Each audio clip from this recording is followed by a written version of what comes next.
नमस्कार दोस्तों, जय श्री राम। कैसे आप सभी का स्वागत है। आज हम अहोई अष्टमी व्रत के बारे में चर्चा करेंगे। बार बार चर्चा आ रही है, अहोई अष्टमी व्रत कब है, दीपावली कब है। आपको पता है, अहोई, होई, दिवाली और होली तीनों एक ही दिन की होती हैं, एक ही वार को आती हैं।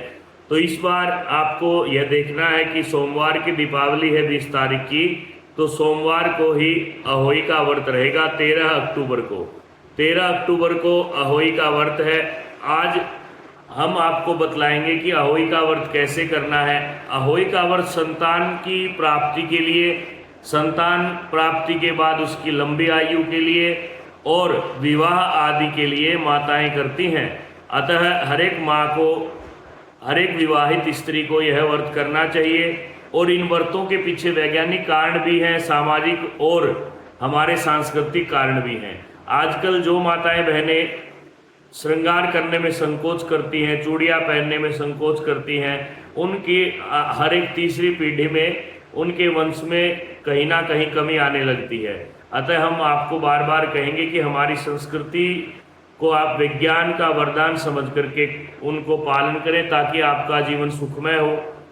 और इस दिन तारे को देखकर भोजन किया जाता है।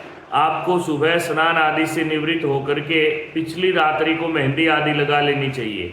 और अहोई अष्टमी के व्रत के दिन प्रातःकाल स्नान आदि करके बड़ी बूढ़ी माता दादी को, ब्राह्मणी को बुला करके आप कहानी सुने। और कहानी सुनने का समय लगभग 10:15 से 12:15 के बीच में रहेगा। और चांदी की होई, 2 मिठाइयाँ चांदी के नाल में या मोली का जो नाल होता है उसमें पिरो करके आप रोली से उसको तिलक लगाएं। होई माता को हलवे से जिमाएं, लोटे पर सतिया बनाएं। 1 कटोरी हलवा और कुछ रुपए रखकर बायना निकालें। साथ में 7 दाने गेहूं के लेकर के कहानी सुने। फिर उन दानों को आप कलश में पानी में छोड़ दें और आपको सूर्य को अर्घ्य देना चाहिए। कहानी सुनकर बायना सुने और अपनी बड़ी बूढ़ियों को पैर छू करके कुछ दक्षिणा दें। इसके बाद ध्यान रहे कि आपको जितने बेटे हों, जितनों बेटों का विवाह हुआ है, उतनी बार 2 चांदी के मणियाँ होए में डालते जाएं, जिससे यह धीरे धीरे बड़ी माला बन जाएगी। और यह पीढ़ी दर पीढ़ी चलती है। जब सास व्रत उद्यापन करे तो वह होई अपनी पुत्र वधू को दे दे, और ज्येष्ठ पुत्र वधू को देना सही रहता है। इस प्रकार से आपको अहोई का व्रत करना है। ध्यान रहे, शाम को जब तारी निकलती है, लगभग तारी निकलने का समय 5:48, उसके बाद आप उस तारी को अर्घ्य दें और भोजन ग्रहण करें। मीठे का प्रयोग जरूर करें। कोई भी व्रत हो, ध्यान रहे आपको कोई भी लहसुन प्याज आदि का प्रयोग नहीं करना है। अगर उद्यापन की बात करें, उजमन की बात करें, तो किसी के बेटा हुआ हो या बेटे का विवाह हो तो होई का उद्यापन करें।